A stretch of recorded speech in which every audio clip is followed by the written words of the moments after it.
हरि ओम नमो भगवते वासुदेवाय। श्री ओम नमो भगवते वासुदेवाय। करने ना करने का दायित्व जीव का होता है। परमात्मा तो परम दयालु है, आकाश के समान वह सभी में सम है। उसका ना कोई अपना है ना पराया। उसके स्वरूप को ना जानने के कारण ही मन और वाणी की गति उसमें नहीं हो पाती। फिर भी उसकी सत्य सत्ता का बोध उसी प्रकार होता है जैसे वायु ना दिखाई देने पर भी अपने होने का अनुभव कराती है। प्रभु आप एक रस हैं, नित्य हैं, जीव आपके द्वारा शासित है और आप उसके शासक हैं। समस्त जीवों की एकता और विभिन्नता आपके द्वारा ही उत्पन्न होती है। आप उनके कारण रूप होते हुए भी उनके नियामक हैं। जैसे एक पिता अपनी संतान को जन्म देकर उनका कारण होते हुए भी उनके समर्थ होने तक ही नहीं, जीवन भर उनके दुख सुख की चिंता करता है, उसी प्रकार हे प्रभु आप भी अपने द्वारा निर्मित जीवों की सदैव चिंता करते हैं। जो आपको प्रेम करते हैं उन्हें आप अधिक प्रेम करते हैं। जो आपको प्रेम नहीं करते उनके प्रति भी आप सतत चिंतित रहते हैं। आपका स्वरूप सभी सत्यों मतों से भिन्न भिन्न जाना जाता है। उससे ऐसा प्रतीत होता है कि आपको कोई नहीं जानता। सभी अपनी अपनी सीमित बुद्धि से आपको अनंत ज्ञान स्वरूप परम तत्व की कल्पना करते रहते हैं। प्रकृति और पुरुष दोनों ही अजन्मे हैं, उनके वास्तविक रूप तो आप ही हैं। आपको भूलकर इन दोनों की सत्य समझना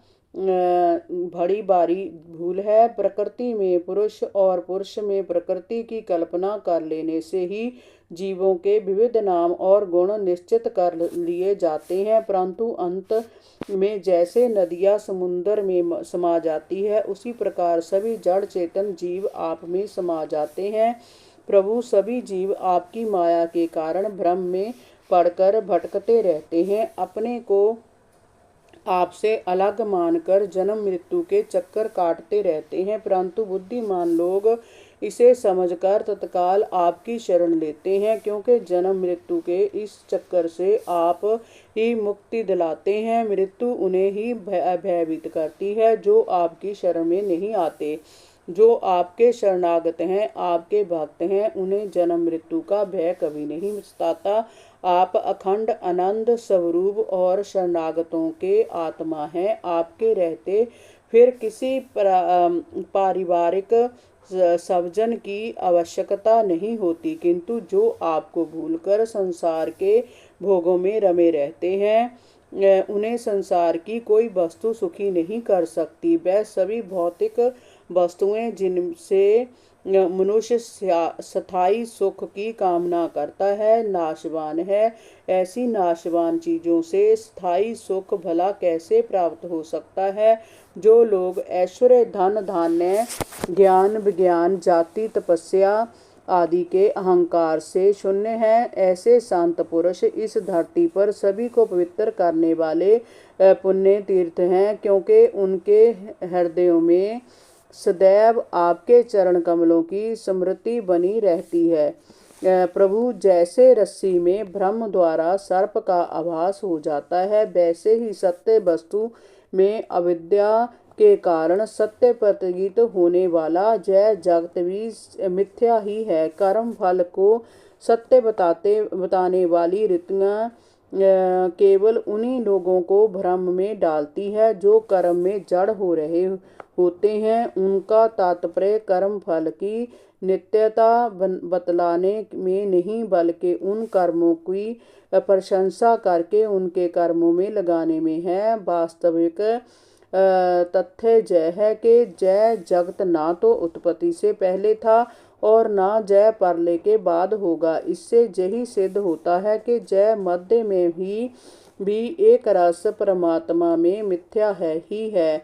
इसी से हम ऋतुएं इस जगत का वर्णन ऐसी उपमाओं के द्वारा करती हैं कि जैसे मिट्टी में घड़ा छिपा होता है, लोहे में शस्त्र और सोने में आभूषण छिपे होते हैं। वास्तव में जय मिट्टी, लोहा और सोना ही है, केवल इनका रूप बदल जाता है। जीव में आत्मा ही सत्य है, जिसमें कोई परिवर्तन नहीं होता। परिवर्तन शरीरों में होता है, क्योंकि वह नाशवान है। इसी प्रकार परमात्मा में जय जगत नाम मात्र को ही है, मिथ्या है, कोरी कल्पना है। मूर्ख लोग ही इसे सत्य मानते हैं। प्रभु जैसे सांप अपनी कैंचुल को छोड़ देता है और उससे कोई संबंध नहीं रखता, वैसे ही आप भी माया और अविद्या से कोई संबंध नहीं रखते, उसे आप सदैव छोड़ते रहते हैं।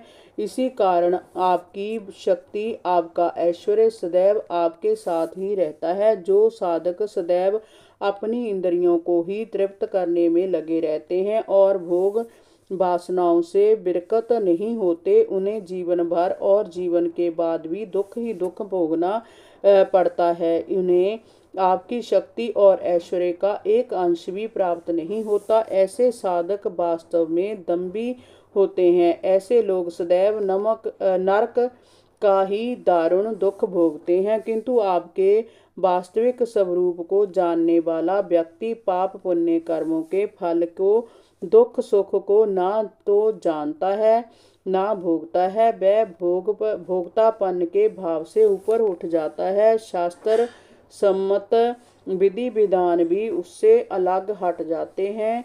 जय विधि विधान तो उन्हीं लोगों के लिए हैं जिन्हें अपनी देह का अभिमान रहता है। प्रभु जिसे आपके स्वरूप का ज्ञान नहीं भी हुआ है, वह भी यदि प्रतिदिन प्रत्येक युग में की गई आपकी लीलाओं का गुणगान सुनकर आपको अपने हृदय में हरि ओम नमो भगवते वासुदेवाय, श्री ओम नमो भगवते वासुदेवाय।